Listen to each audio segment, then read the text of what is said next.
on a Sunday morning in Las Vegas. I'm Brian Feldman, and this is Outta Line.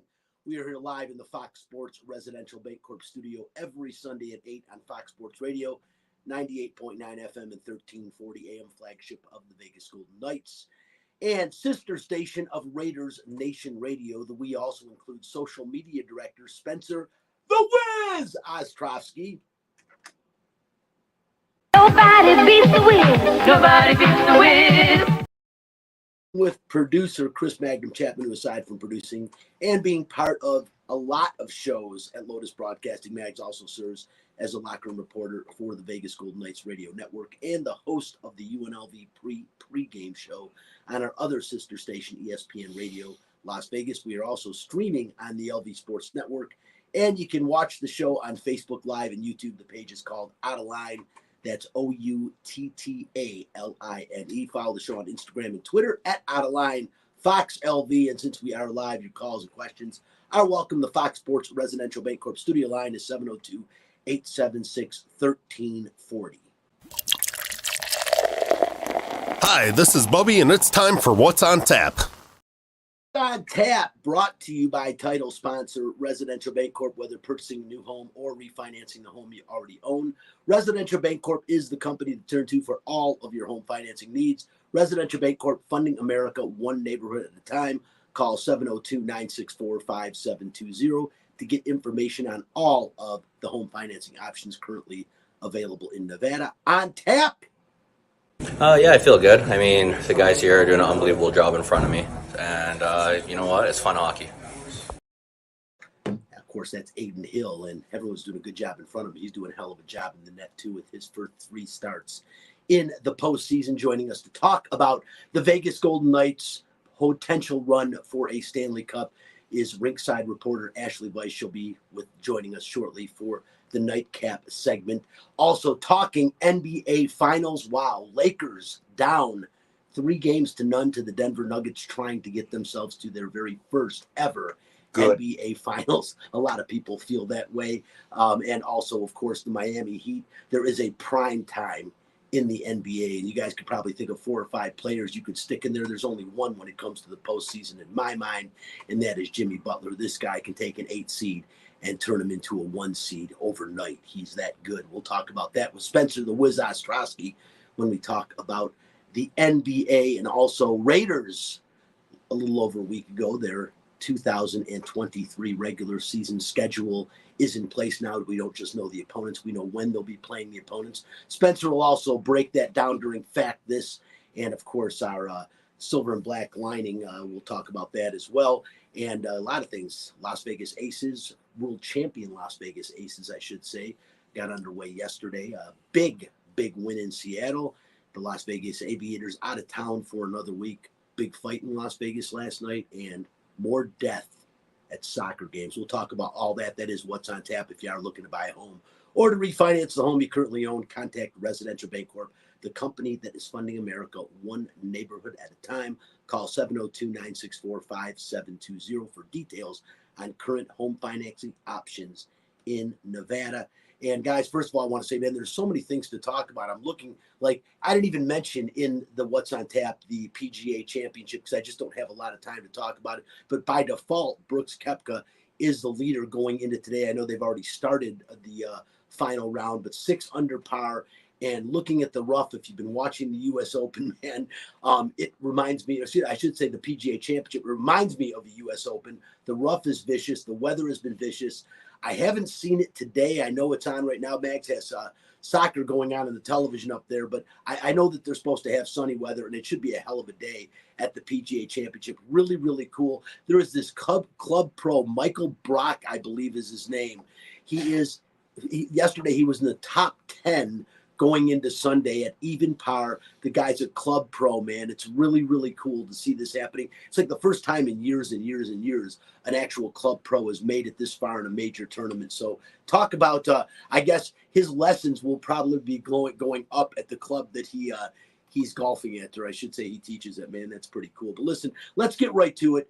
The Golden Knights really stealing the headlines, and they are now in their third. Is it their third or their fourth Western Conference Finals? Well, oh, sorry, wrong. There you go. There we go. Technically, it's their third because the 1 year, this is their fourth semifinal. Right. So they've made the Final Four times, but the 1 year was it wasn't the bubble year. It was the year after where they did the divisions to reduce the travel, and the Golden Knights were in a division. They made the Final Four that year again. Yeah, they lost to Montreal. Yeah, it wasn't technically like a typical conference. Yeah, finals. It technically didn't count as a Western Conference final. It didn't count at all because Fleury's biggest gaffe of his career came in that semifinals, we should say. But we'll talk more about that. Spence, go ahead and hit it. Nightcap. Hockey players, as you know, are warriors. They don't give up. They come to play every game. It's time for Nightcap, a cupful of the Vegas Golden Knights. From highlights to interviews to special events, the puck starts here. Oh, Spence was going to play that Bruce Cassidy tape. Maybe not. Okay.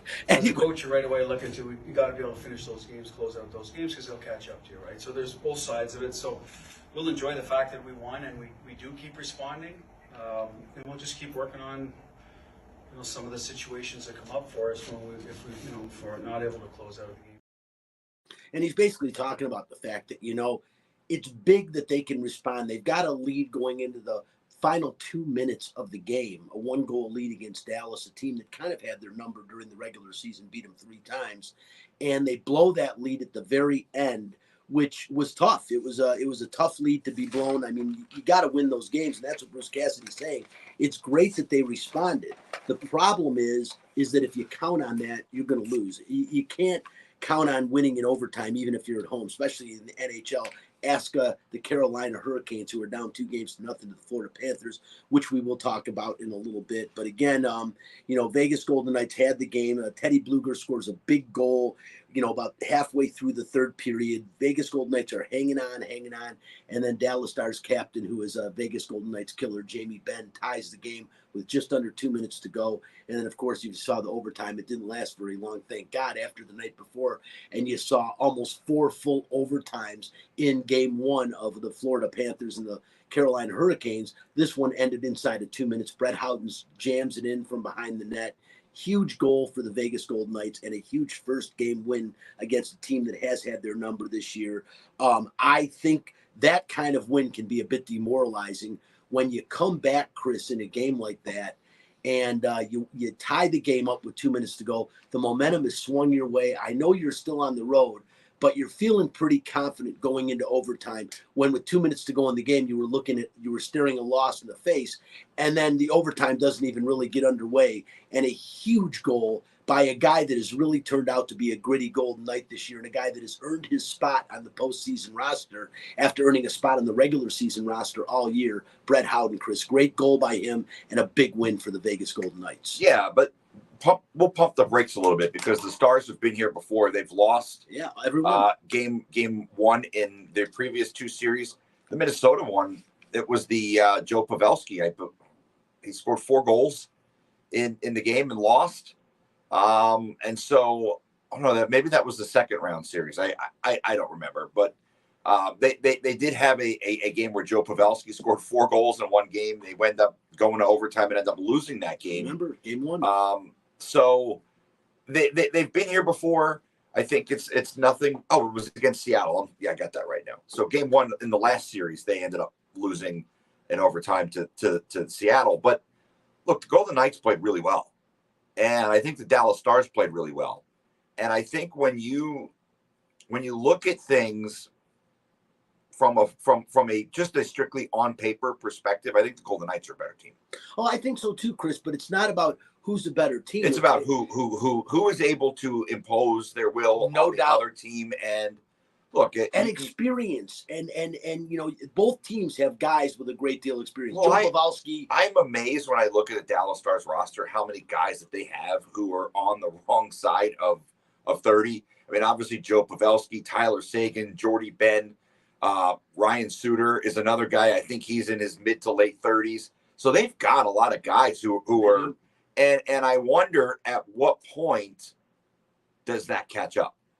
Well, it could. The thing is one of the guys that is on the right side of 30 is Jake Ottinger, their goalie, a young guy who at times looks like he is going to be an all-star goaltender, and then at other times he looks like a sieve. And I think that's just a lack of experience, and Jake Ottinger will get better and better as he goes on. I mean, he's got a lot of postseason experience now, and the guy really can play the game. But again, that is something that both these teams have question marks at, is the goaltender. And when Ashley Vise joins the show, which she will be in about a minute from right now, I want to talk to her about the goaltending, because it is a unique situation that the Vegas Golden Knights are in, to have such an incredibly gifted, talented, and veteran team in most areas. I mean, you are talking about guys that just stand out in the postseason, and it should say stand out in general.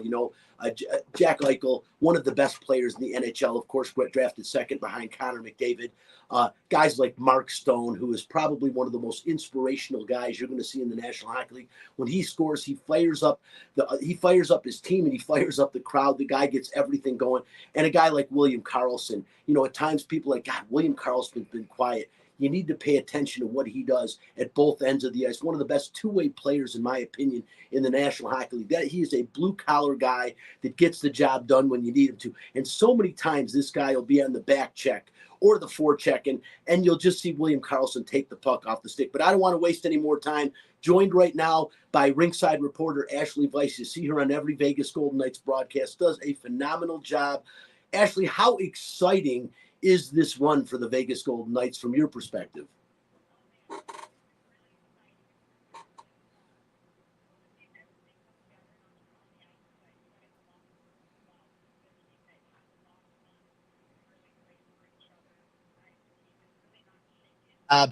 Ashley, how exciting is this run for the Vegas Golden Knights from your perspective? Oh man, it's been really exciting. It's been really cool to see everything come together, not just on the ice, but in the locker room as well. This is a team that has a lot of fun. It's a team that really plays for each other. It's a team that's really not shaken by any losses or any failures, if you even want to call a loss a failure. Their ability to bounce back, their ability to Dallas, take things over, has a history take games over. Last series in general, they were the underdog for whatever reason, and they come out of that series the way that they do, and then here they are kicking this series off in the right way. It's been really fun to watch. And you just hope they keep it going here in game 2. Yeah, that Dallas has a history in the postseason. It's like deja vu again every season. Yeah. The first 2 series, they lost game 1. They did it again now. A team used to going to overtime, and 21 overtimes now in the postseason. It's been absolutely incredible. Vegas Golden Knights on the right side of their overtimes for the most part to this point, and they hope that keeps going. And actually, they hope it doesn't keep going. As Bruce Cassidy said in the post-game press conference, it would be nice to not have to show our grit and have to come back from giving up a late goal. But actually, one of the things that I wanted to talk to you about, the goaltending. When you talk about professional sports, one of the biggest things in all professional sports is plug and play. You have to be able to plug someone else in, because injuries, losing guys is just a part of the game in every game. Hockey, one of the most prevalent for that, being it is kind of a violent sport. So you lose this year, but the one position I should say that you don't really count on plug and play in is the goaltender position. You usually have your profound starter, and you've got a capable or an ample backup. The Vegas Golden Knights, 5 goalies used to get them to the postseason and the number 1 seed in the Western Conference. And here we are in the postseason. We've already used 2 of those goalies, and one of them now has stepped up and played. But it's funny, the first one, Laurent Brossoit, who got the nod initially before he got hurt, a guy that didn't even see the net until towards the end of the season, down in Henderson, recovering from the hip surgery. He comes back, plays great, goes down again. And then you plug in Aiden Hill, who started the season as the backup to Logan Thompson, a backup in San Jose a year ago. And Aiden Hill now 3-0 in his 3 starts. That has to be one of the biggest surprises, because goaltending is so vitally important in the postseason in the NHL. Maybe the most important position of any position in all of professional sports is goaltender in the postseason. And yet the Vegas Golden Knights are living by plug and play, and right now it's Aiden Hill. It's crazy, isn't it? You rewind back to September in training camp, and people were saying that's the biggest question mark is the goaltending. And what's funny now is I guess you could still say it's a question mark, but it's just a matter of who it's going to be, not if they're going to play well, because everyone has come in and stepped up, whether it was, Logan Thompson early, making an all-star appearance in his first season as a rookie, whether, Aiden Hill coming in the way he is now, Lauren Brossois, what he did, Jonathan Quick, they got him his insurance, but, he stepped up and won a few games for the Golden Knights down the stretch as well. And then, Yuri Patera getting some of his first opportunities as well. I think that internal competition throughout the season, really, I think we're seeing the benefits of that now. You talk about how that internal competition can make everyone better. Well, all of those goalies were having to fight all season long. None of them had ever had the job of a true NHL starter and really being the guy for a team. They all wanted that opportunity. I think it created a situation where they all worked harder. They all wanted to prove themselves. They also were all there to support each other. I think it's a huge nod to management to know that those are the guys that could get it done, knowing that, that maybe there was more talent there than other teams had recognized. And it's a credit to Bruce Cassidy's team for the defensive system that they play as well. It is said to be a goalie-friendly system. And then Sean Burke, the goaltending coach, too, he has a track record of, being there for a lot of really big names during some of the best seasons of their career. So, yeah, it's certainly been interesting. It's been really fun to watch. It's hard not to be really happy for any of these guys who come in. And now you just hope that, the health remains with the guys that are there and they can keep putting up these kind of performances. But yeah, it's funny because that was the question mark, and I think all of those questions have been answered up to this point. Well, yeah, it's crazy. I mean, Logan Thompson playing so well before he got hurt, making the Vegas Golden Knights one of the best teams in the NHL in a large part to his play. And then when Aiden Hill came in, he performed, admirably and beyond pedestrian, actually good. But in the postseason, I say that last pickup, Jonathan Quick, it's funny, an afterthought. He gets shipped off to Columbus after a storied career. A Hall of Fame career. No one will ever forget in 2012, the LA Kings making the playoffs on the last game of the regular season, and then on the back of Jonathan Quick make a run to the Stanley Cup, really bringing prominence to the NHL in the Western United States. I mean, it was huge. And now Jonathan Quick, a backup, and it paid dividends to me almost immediately because when they got Jonathan Quick that night, Aiden Hill played his best regular season game of his career. And do you want to say it's just a mere case of irony that they get Jonathan Quick and all of a sudden Aiden Hill stands on his head? Might be an understatement what he did in that first game when they got Jonathan Quick. All of these people, and all that being said, the one guy that's kind of been left out of the mix for so long is the guy I started the conversation with, and that's Logan Thompson, who is a healthy scratch right now and the number 3 guy. What are the chances that Jonathan Quick, say Aiden Hill stays healthy, what are the chances that Jonathan Quick or Logan Thompson see in the net? It's a good question. You never know what a game might bring. So whether it's injury or whether it's, the team doesn't expect to have all perfect performances for, the rest of the 7 wins that they hope to have that it would take to lift a Stanley Cup at this point.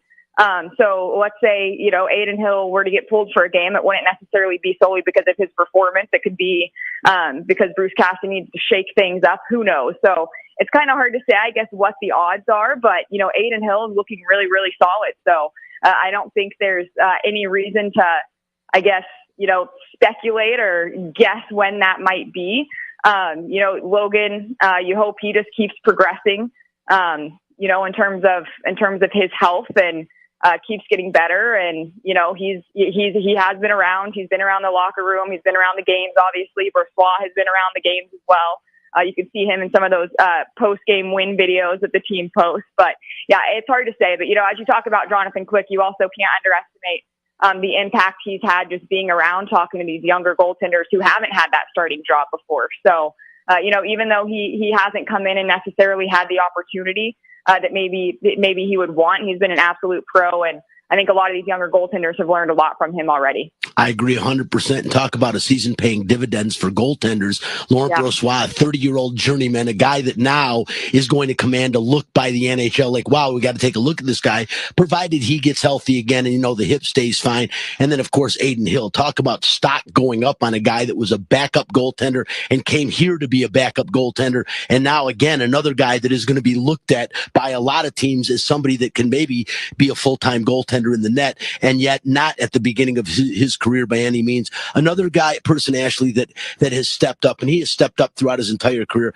has played, I believe, all 78 postseason games the Vegas Golden Knights in. And matter of fact, the entire Misfit line has played in every postseason game the Golden Knights have had to this point in their tenure. And that, of course, is Jonathan Marchessault, Riley Smith, and William Karlsson. But William Karlsson in particular, Ashley, has a baby a week ago, late in the morning, a week ago Friday, all kinds of emotions. And this guy has done nothing but play better and better and better. One of, in my opinion, the better two-way players that's not recognized for that in the National Hockey League. A great defensive forward, but also a guy that'll give you a timely goal and probably the epitome of the ultimate teammate.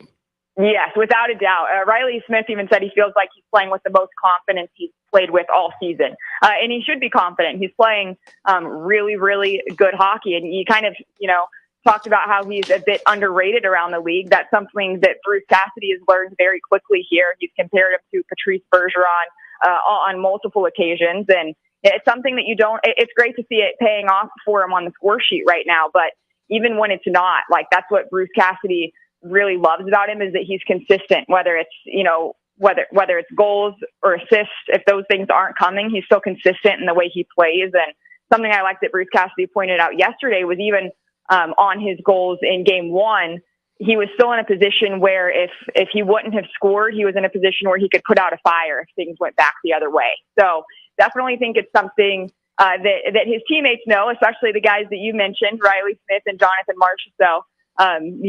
They'll be the first to tell you that he makes life really easy on his wingers at any given time. But yeah, certainly underrated. And you talked about the fact that he just had his first child. His wife Emily just had her first child about a week ago. That whole dad strength thing is something that we've seen throughout the playoffs. We saw Brett Howden. His wife had a baby back during the Winnipeg series, or just before the Winnipeg series, and then he went on and had a phenomenal series. Now you're seeing it with William Karlsson.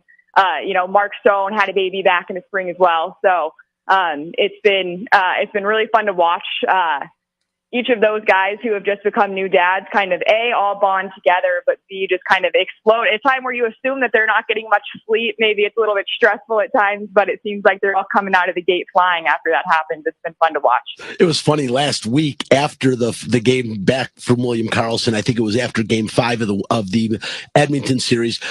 Bruce Cassidy kind of said, you know what? I'm going to start sending out reminder texts around May or June to all the guys that maybe having babies is the answer to this thing. But, no kidding. Really cool. And, great to see all these guys, young father. There's such good guys, too. If you're around the Vegas Golden Knights, it's so nice to see a team like this. When I've always said, of all the sports I've covered, maybe it's because most of them aren't American, I don't know, but the National Hockey League seems to have the nicest and most approachable players of any professional sport that I've been to. Actually, another thing, you talked about the moves that were made, or we talked about them, that were made by McCrimmon at the trading deadline. And I mean, between Teddy Bluger, Barbashev, and of course, Jonathan Quick, just 3 tremendous moves, paying tremendous dividends. Bruce Cassidy, I guess a little bit unenchanted in the last couple of games of the Edmonton series that Michael Amadio played. He brings in Teddy Bluger to replace him.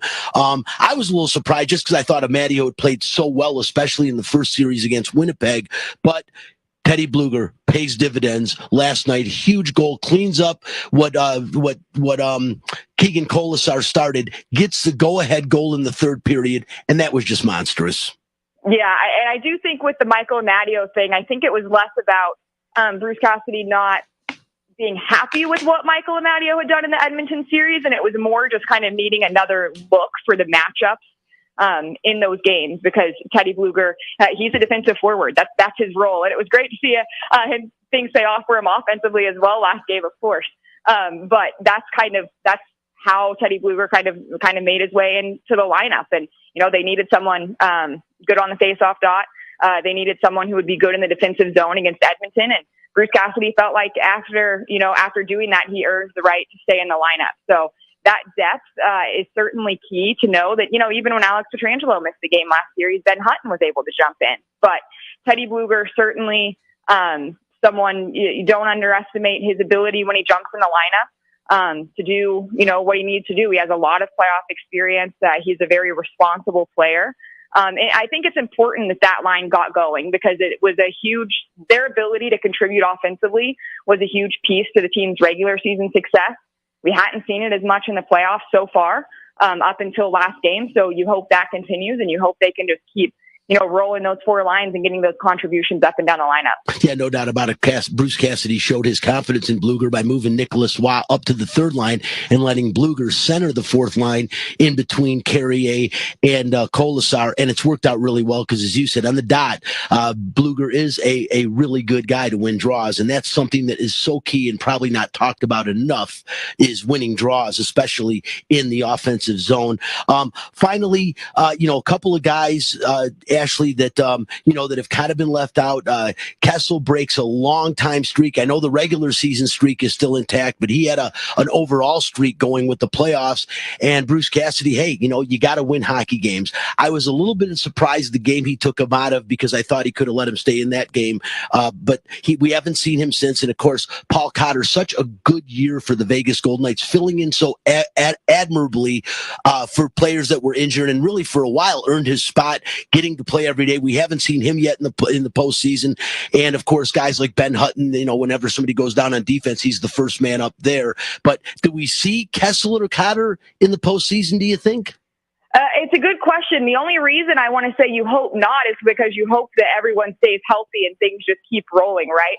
But that doesn't always happen. Again, they don't expect to just win the next 7 games in a row and have perfect performances and stay completely healthy on their quest to hopefully raise the cup. So it's really hard to say. I think it completely depends on what happens, and then I think it depends on what the issues are if and when something happens. Like is it a defensive issue?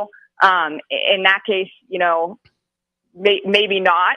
If it's something where you need a spark of offense, then maybe one of those guys makes sense. A little bit more difficult for Paul Cotter, just as someone who isn't as experienced and hasn't played hockey for quite some time. It'd be, to throw him right into this late in the postseason as things are so ramped up. But having said that, he was good all regular season when he was just thrown in after being scratched or after being hurt for a few games. He would usually come in with a bang, to say the least. So he definitely has the ability to create a spark. And then Phil Kessel, not only is he able to score goals, but he can be big on the power play and just, his experience. That's something that's hard to replace or replicate or whatever that may be, just his experience. You mentioned the Iron Man streak, but you also, think about the fact that he's raised a couple cups himself. So, it's hard to say. You hope that Bruce Cassidy doesn't have to make any changes.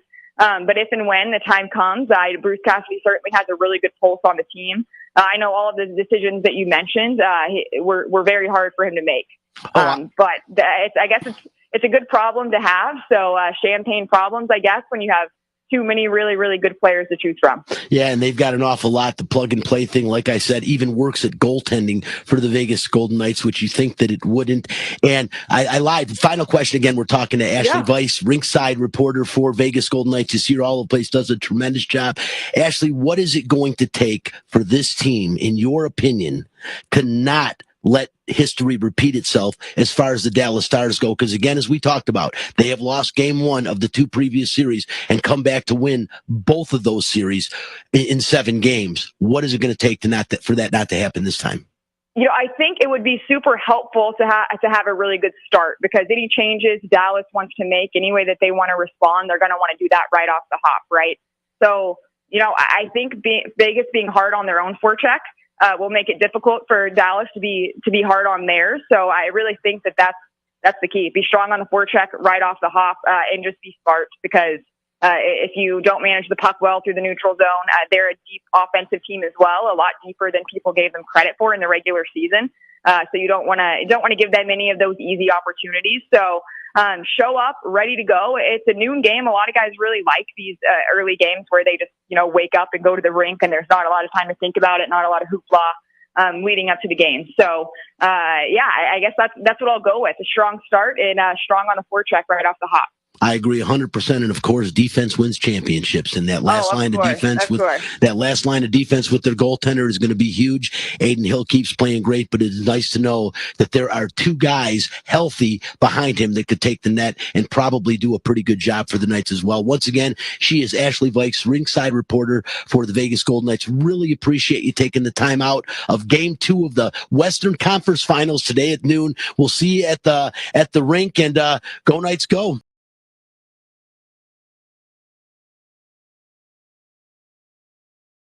Finals as well, because Florida now up 2 games to love. Going back to Carolina going to Florida is not going to be an easy task for them. And all I've got to say when I talk about that series is, what about Bob? Well, the funny thing is you've got a potential, you mentioned, for 2 number 8 seeds to be playing a number 1 seed in both the NBA and the NHL. How about the fact that those 8 seeds in the East are separated by, I don't know how many miles there are between Sunrise, Florida and downtown Miami where the Heat play, but something in the water. Florida Atlantic made a run to the Final Four, probably should have beaten San Diego State. And maybe they would have been in the finals. They probably would have gotten demolished. Hurricane anger. Yeah, they would have gotten demolished. Well, yeah, Miami made a Final Four as well. So something going on in the water down there in South Florida. It's funny. I was just in Orlando last week, and there was no buzz.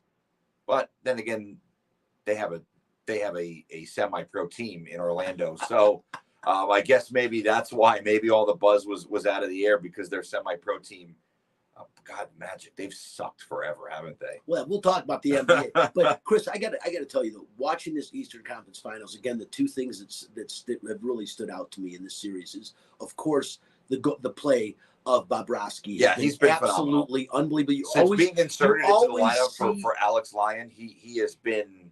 He's making a Jonathan Quick type of run right now out of the 8-hole. What he's doing in Florida, he is just stopping everything. Do you know, Chris? Right now, so far in this series, there's been 2 games. Out of 104 shots, he's made 100 saves in 2 games. That's 50 saves on average per game. Now, granted, one of them went to 4 overtimes. It was like 2 games in a period. Yeah. But still, that is unbelievable what this guy doing. And the other guy, Chris, how about Matthew Tkachuk? You want to talk about a gamer. That is what this guy is, a gamer. Both overtime goals scored, one in the 4th overtime, one again last night. This guy is a guy that is so dangerous right now, and maybe a guy that people aren't talking enough about in the National Hockey League, because he's one of the best players in the league. Well, yeah, I think he's making a case for Conn Smythe is what he's doing. 2 overtime winners so far in this series, 3 in the playoffs, which ties an NHL record for most overtime winning goals in a single playoffs. Look, he's still got potentially, maybe 6 more opportunities. If they win the cup, he's got 6 more opportunities to score another overtime winner. So, he's making a run for Conn Smythe, and he was a guy I always liked in Calgary, because he was a bit of a what, and he's got a lot of bark and a lot of bite in his game. He's a damn good player. I mean, his dad was a phenomenal player as well. Yeah, Keith was a great player. I remember watching him when I would go to Coyote games way back when the Coyotes actually had an arena to play in. But Florida, they're really starting to look like a team of destiny. It almost seems like everything is going their way, but they're also finding ways to win. Like Sasha Barkov is a guy who I think is one of the most underrated, if you can believe it, right? The guy's won Selke Awards. Huge goal. But maybe the most underrated player in the league, because of the fact that he doesn't play in a massive market, a market where almost like the Panthers are an afterthought.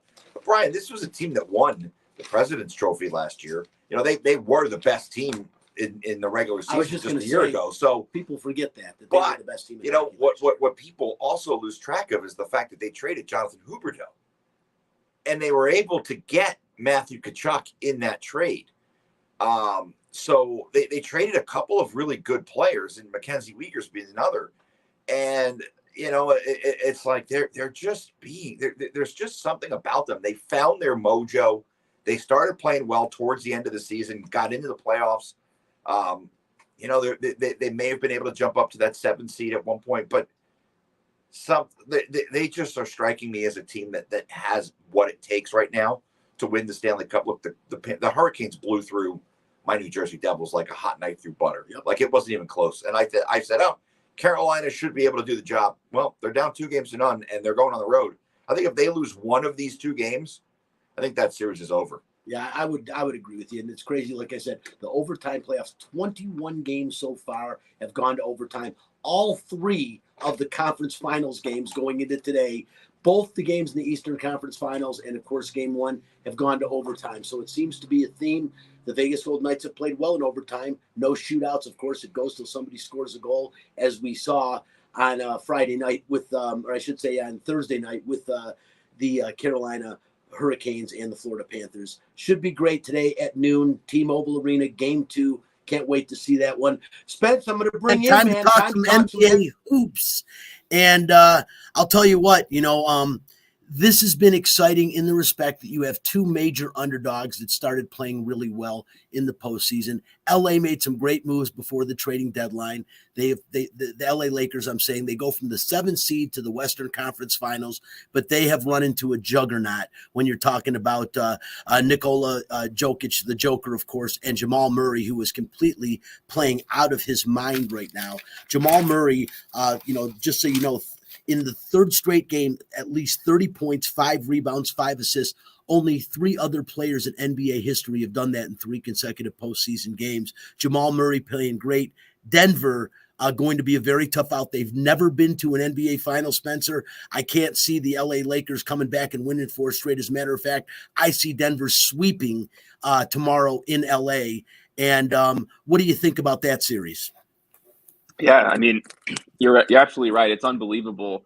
I didn't think that the Lakers really were going to win this series. I just think the Nuggets are kind of one of those teams of destiny, like something that you saw, with the Milwaukee Bucks a couple years ago, where it was just their time. And really, I think it's just been everything has been perfect for them. Because I think when you go back to the bubble, when the last time this conference final was, it's just this team was so different. The Nuggets, not just, obviously Jokic got 10 times better. I mean, when you lose Jamal Murray and Michael Porter Jr. and you're still making the playoffs consistently, you're a top 3 seed, that just tells you how good Jokic is.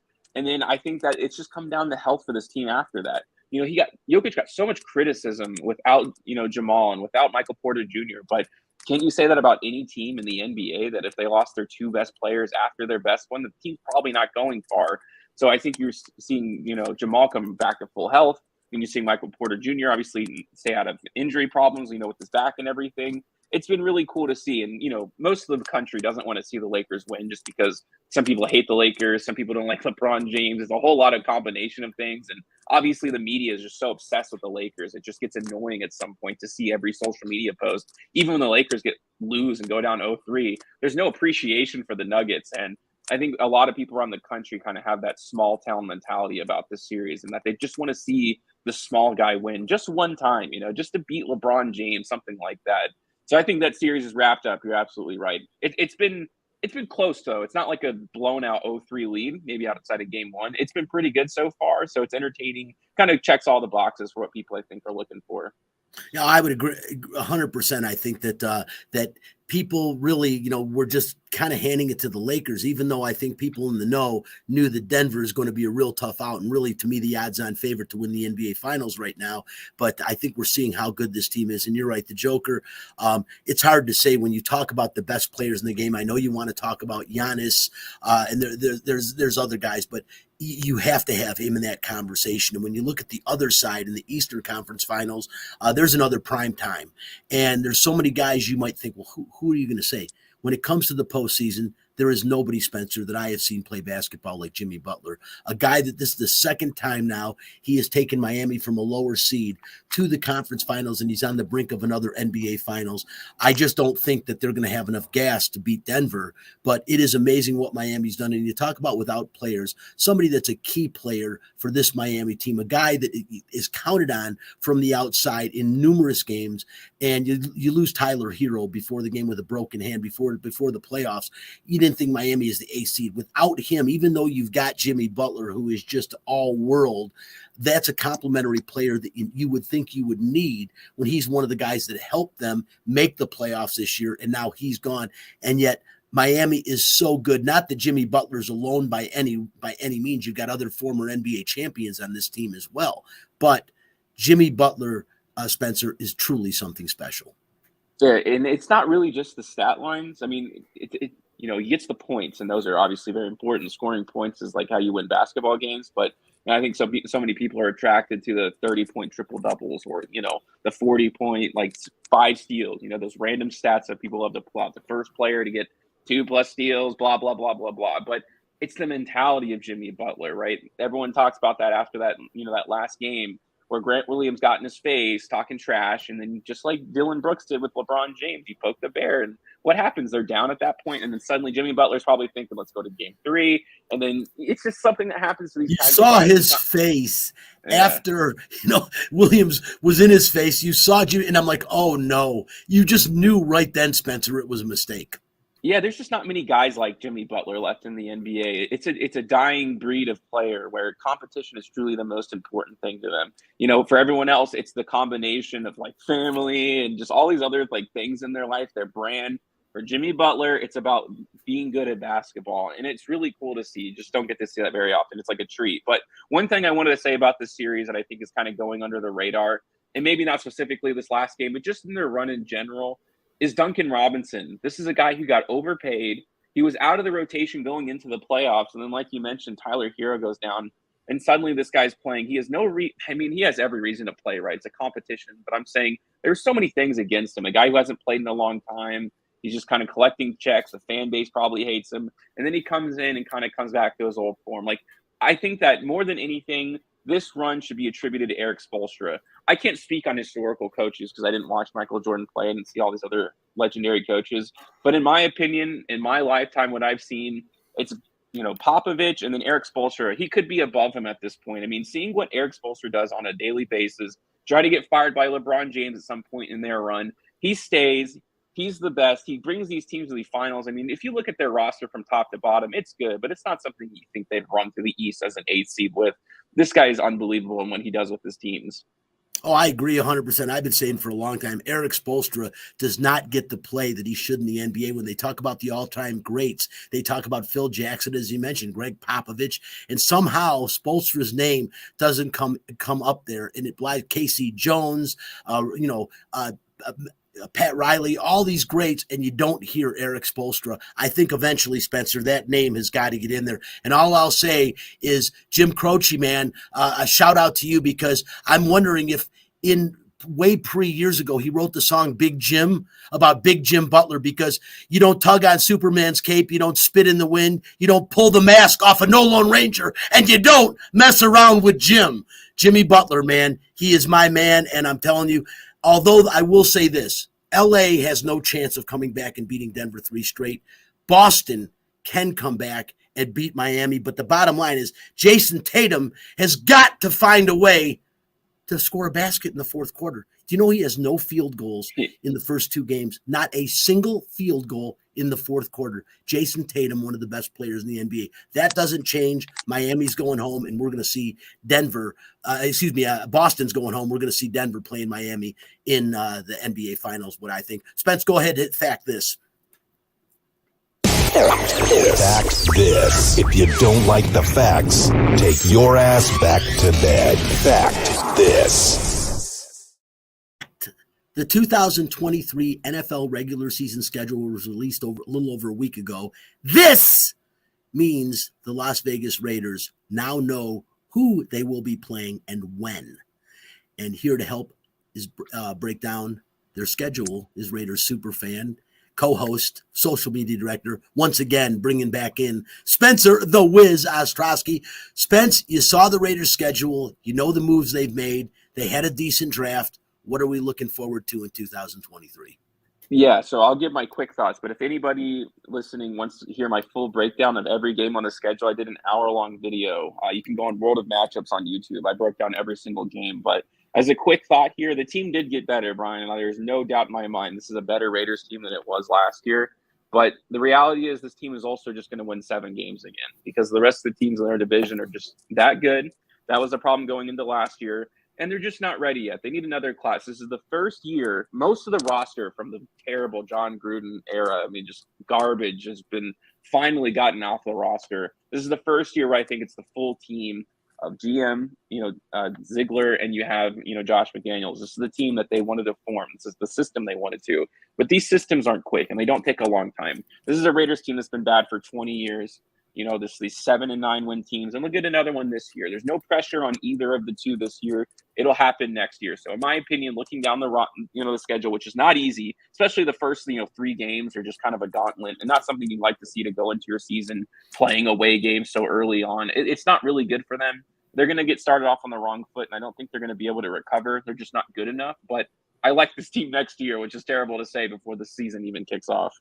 Well, we'll see. I don't know how the Broncos have improved, but I don't know that they can't win that game on the road. I think the Bills obviously is going to be a tough ask, although it's at least early in the season before it gets crazy in Buffalo. And of course, then the Steelers come to Allegiant Stadium for the first home game, which is going to be loud, proud, and I think they can beat the Steelers. So who knows? They could easily go 2-1 in those first three games, I think, and that's not getting off to a terrible start. The last thing, Spencer, when you talk about the Raiders, we just got done talking about the Miami Heat. And they rely on Jimmy B in Las Vegas.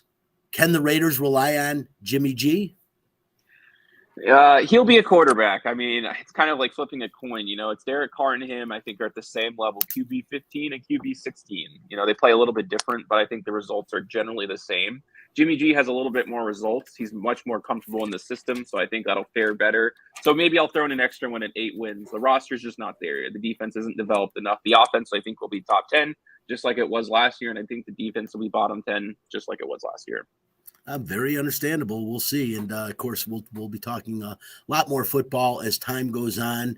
And we'll get into some of my Detroit Lions talk because, my God in heaven, so many Lions fans. I don't want to say in denial because this team is poised to make a run in a really bad NFC North division. But, hey, counting on the Lions, that's like counting on it not raining in Washington. Good luck with that.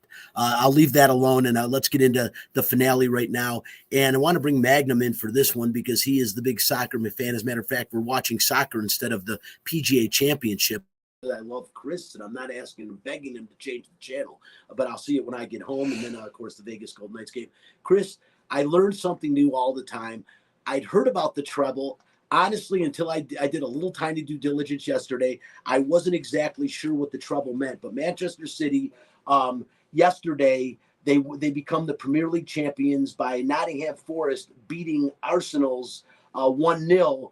Now they're moving Manchester City one step closer to completing that treble. There are 2 flights away from being the first English side since Sir Alex Ferguson's Manchester United back in 1999 to complete the treble. The next step is the FA Cup final versus Manchester United, ironically, on June 3rd at Wembley, and then followed by the Champions League versus Inter Milan in Istanbul on June 10th.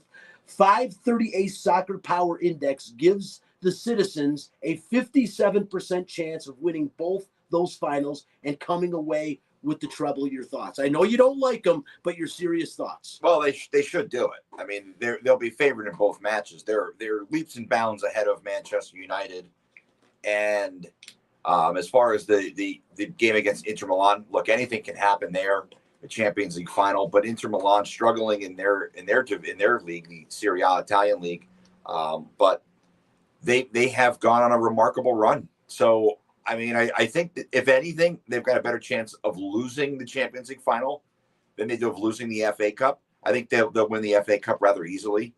But it's amazing. The sport is so unregulated when it comes to money. There's no salary cap. There's no restrictions on how much money you can spend. I mean, Manchester City has more money sitting on their bench than most clubs do in their starting lineup, which is saying something because it's one of the most expensive sports in the world. I mean, it's nothing compared to what you spend in F1, but I mean, it's up there. And Man City has spent $2 billion on players the last decade or so. I mean, think about that, $2 billion. That doesn't happen in American sports. I mean, the Yankees, I don't know how much money the Yankees have spent, but I can't imagine it's been $2 billion.